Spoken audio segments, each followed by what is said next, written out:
Hey guys, here comes my toy. Bringing it back. You can see it's over there. Backing it in. I'll bring you back. I gotta help you plot this in here.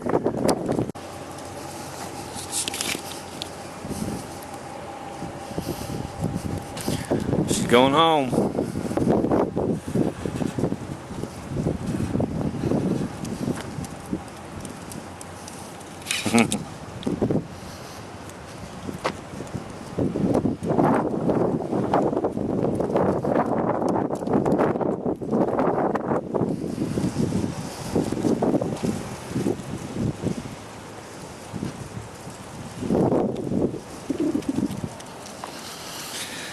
There you go.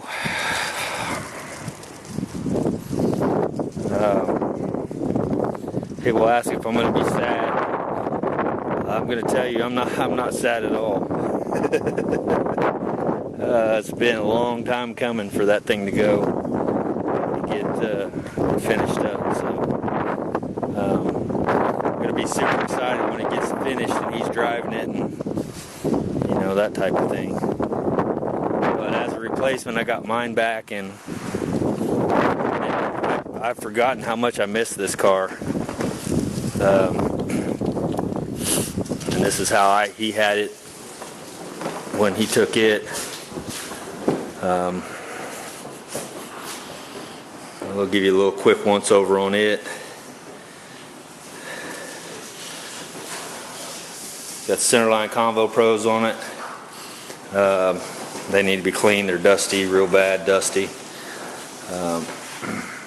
So here you can see, before I started all this stuff with this peeling the paint off and all that stuff, people thought this car was absolutely the shit. They thought it was just the best thing since sliced bread.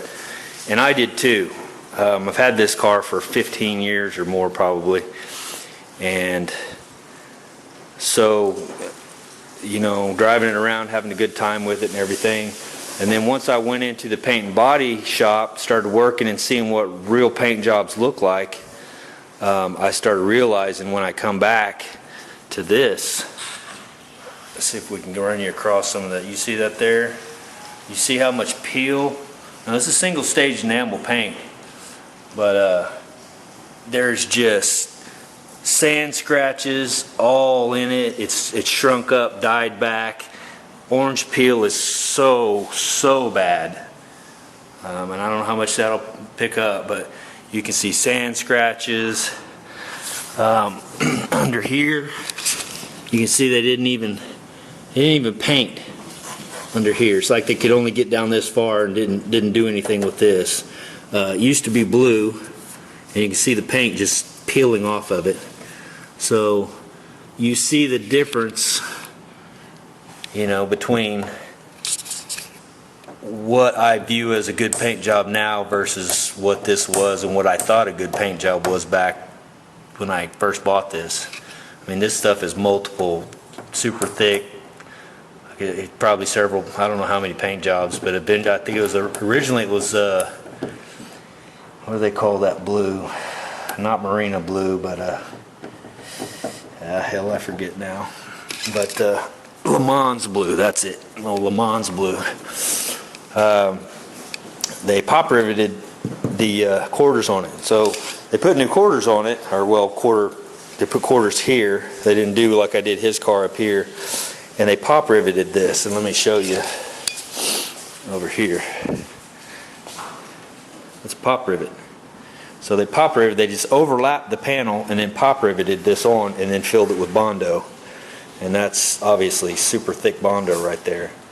And now that I've got that little Bondo checker, I could actually check this and see how much Bondo, how thick this actually is. But you can see it's just pretty ridiculous. Well, let's just take a look. What did I do with my little Bondo checker? Let me bring you back because I'll have to find that thing. Alright guys, I found my little gauge here. So let's take a look at what we got here.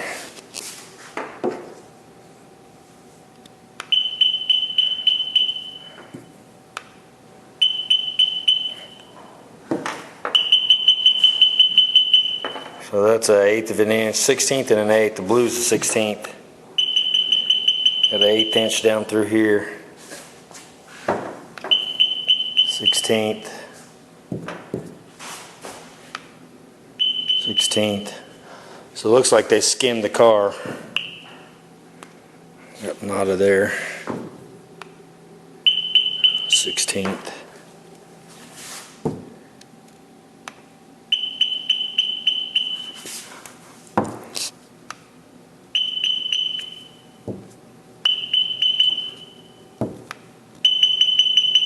A little bit more through here. There's probably a dent there they filled or something. You can see there's a little, looks like a little rust pinhole pit.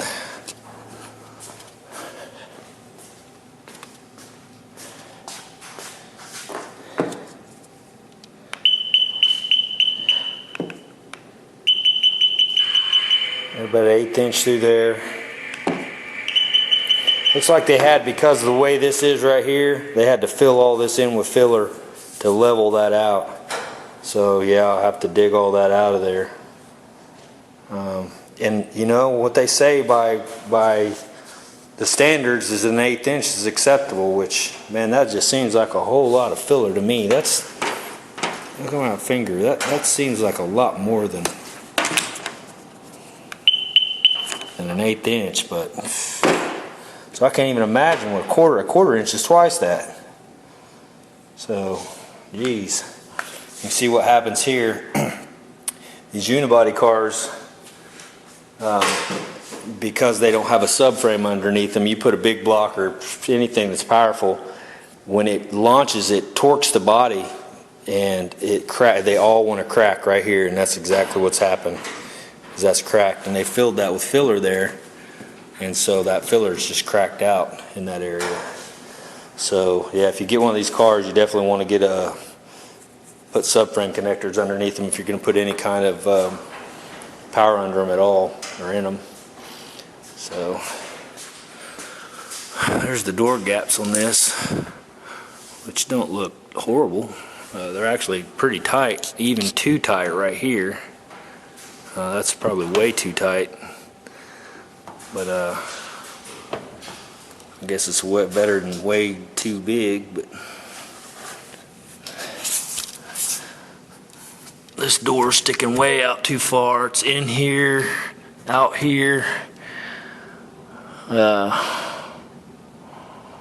again, you can see they didn't even prep the paint. They just shot over top of it, and that's what happens. It starts peeling off and literally flakes comes off.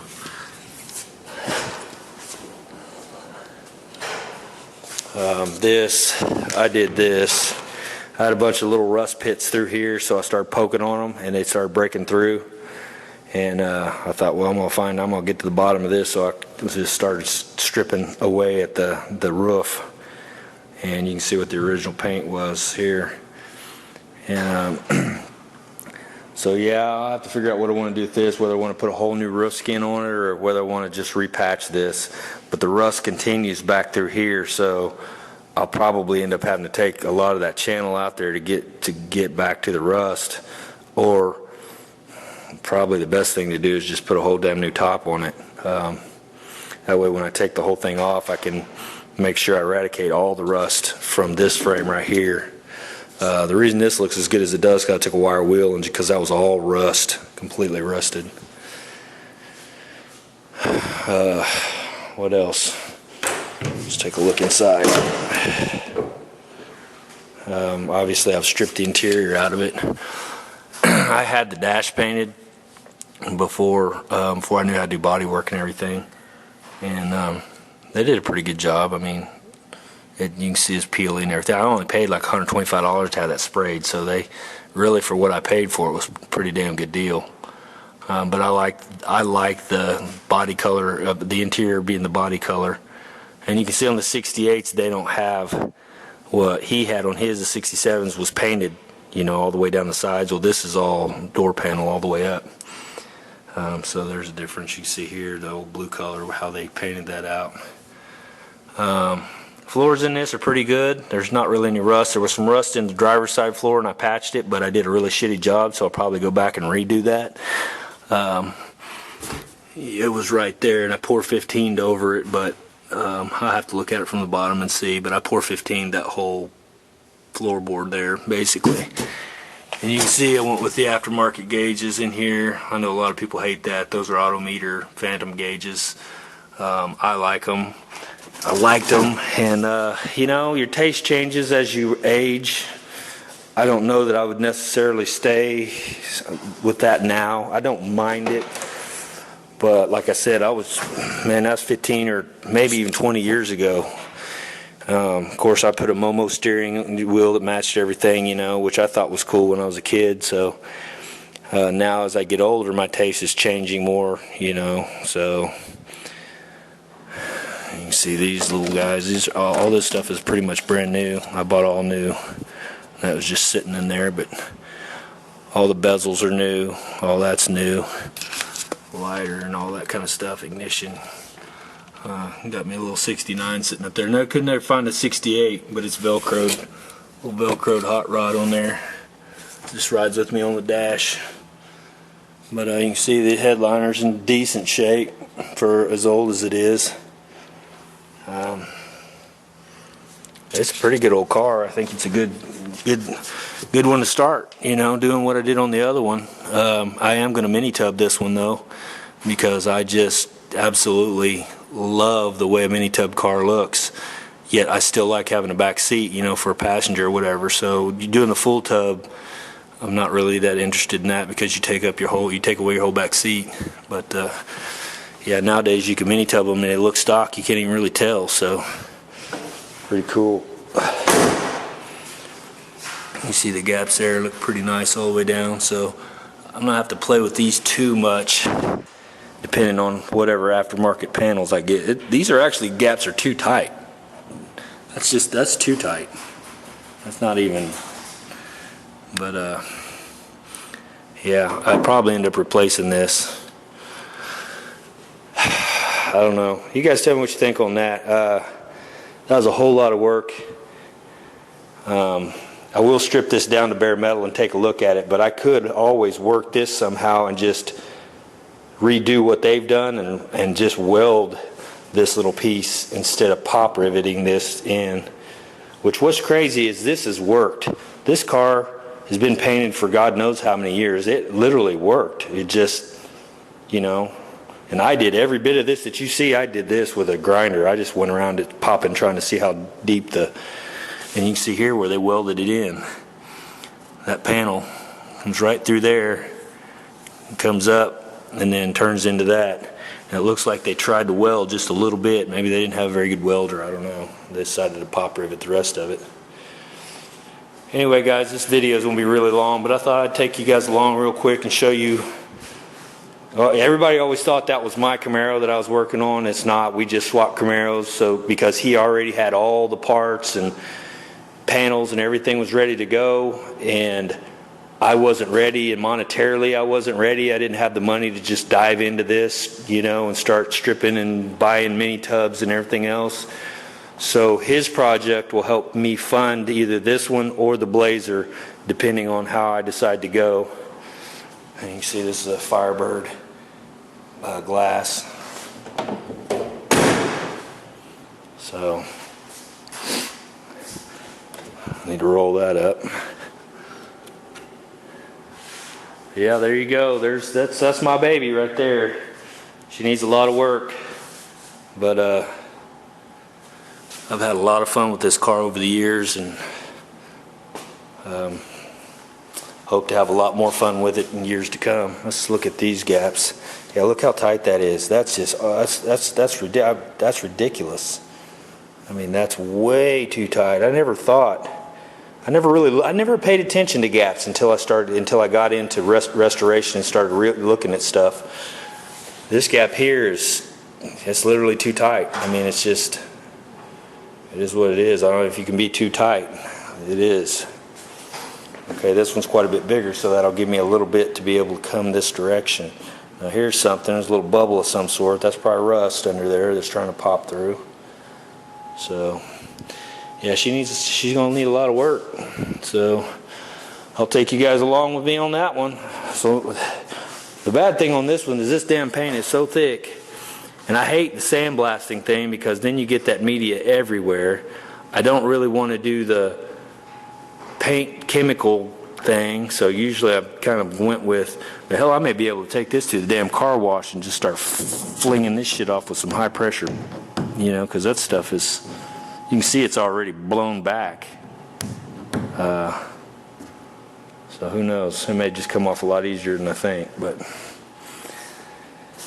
all right guys, well, that's gonna be it for me today. I think I'm gonna get some stuff moved around, get that table cleaned up, and start. My next project is actually to fix this lift, so I'll be doing that. I'm gonna get that table cleared off so I can take these cylinders apart and get them, and I'll put them down on the table and start replacing the gaskets or whatever they are, the seals. I don't remember what I did with the damn seals either.